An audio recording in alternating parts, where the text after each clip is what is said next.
Hello friends, and welcome to another episode of Art with Kelly. And I have some very exciting news to share with all of you today.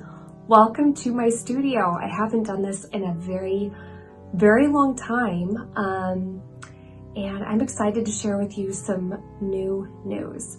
So earlier this year, I found out that myself and another artist / architect, Nathan Waltz, we're going to collaborate on the Lutheran Missal Project.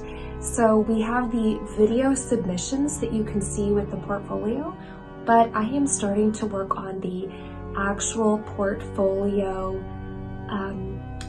for the full full page illustrations for the Lutheran Missal Project. And I would love to show you the pictures and the creation of the Nativity piece in this segment.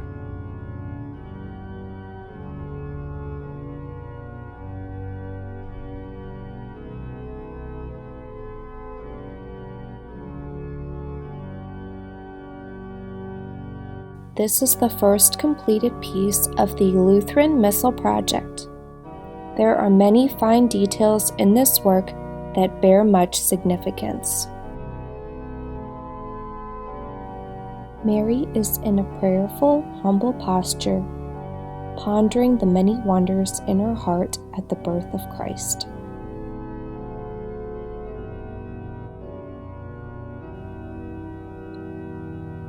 We have lilies, traditionally associated with the Blessed Virgin Mary. At the very top, you can view church architecture where we receive the Lord's gifts of word and sacrament.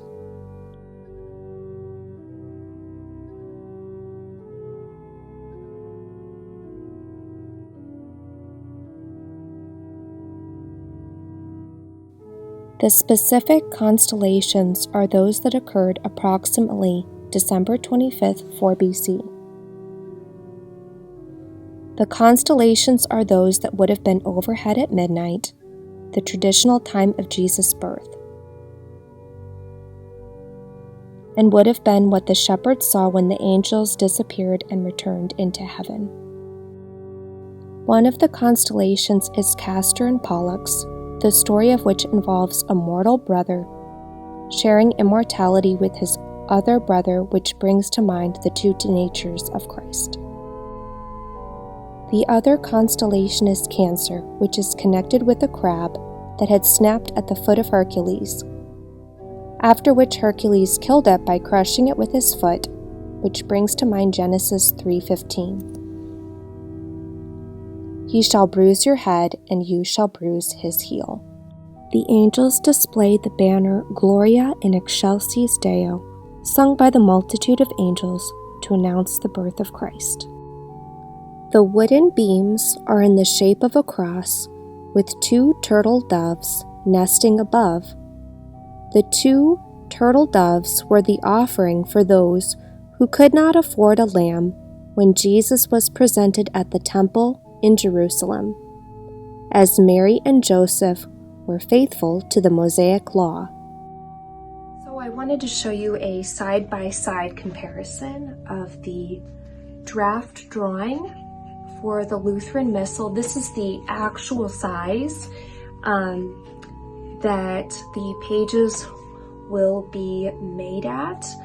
And then, since it's very difficult to get all the detail in at this scale, you can see the side-by-side comparison of the enlarged version.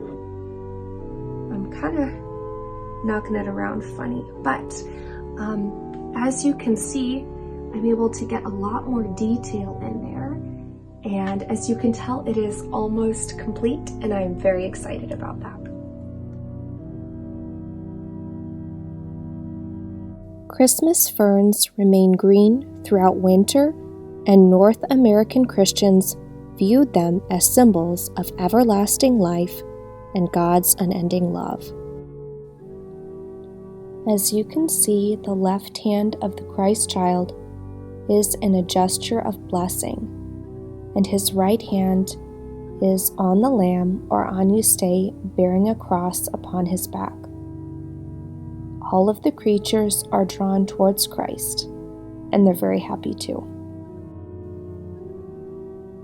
To the left, there are 3 shepherds, an older, a middle-aged, and a young shepherd with a flute. This is typical for traditional imagery. The grapes represent the sacrament and the blood of Christ upon the cross for the forgiveness of sins. The man on the left is also carrying a basket of bread, representing Christ's body given for us, or the bread of life, manna from heaven, or even Christ's miracle of feeding the 5,000 and 4,000. Bread can also be a reference to Jesus' birthplace in Bethlehem, which means house of bread. Peonies also represent the Virgin Mary by way of their resemblance to roses. Peonies serve as a rose without a thorn. Next to the peonies, we have wintergreen.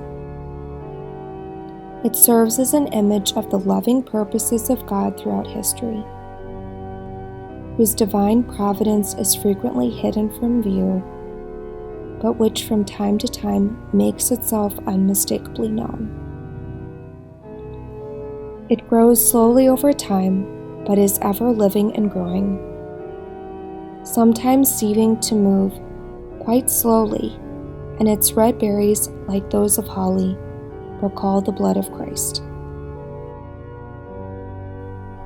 Next to Mary, we have passion flower, connected to the Passion of Christ, with the most readily apparent being the outward shape that represents a crown of thorns, the 3 stigmas that represent the 3 nails, and the 5 anthers, the 5 wounds.